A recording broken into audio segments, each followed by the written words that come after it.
Почитувани, власта на СДС плаќала 2,5 пати повеќе на Марковски компани, 4.000 денари за 1 час ископ, а само пред една година 1.500.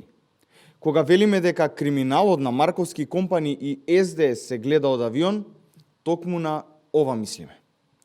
Имено, на 17.7.2024 година, РЕК Битола склучува договор од 208 милиони денари за ремонтни активности во комбинатот, а цената за 1 час такви активности е 3.947 денари.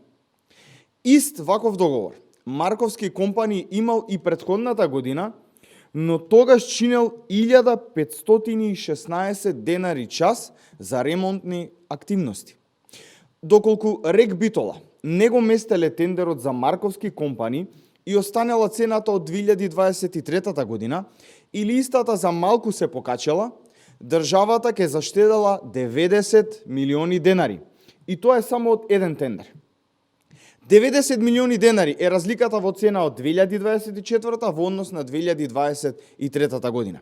Ако се земе предвид дека и во 2023 година Марковски компани не работела со загуба, туку со профит, се доаѓа до очигледниот заклучок дека овие 90 милиони денари завршиле на нечии приватни сметки.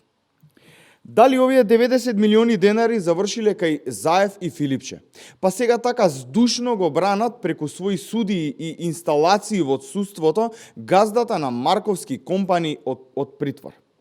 Грабежот кој Марковски компани го направил во РЕК Битола и СМ не е можен без врвот на власта на СДС. А за тоа ќе зборуваме и во наредните денови. Стотици милиони евра народни пари се испумпани преку Марковски компани. Газдата на фирмата, кој сега СДС го штити преку своите судии, мора да каже каде завршиле овие огромни милиони. СДС не може вечно да бега. Одговорност ќе има.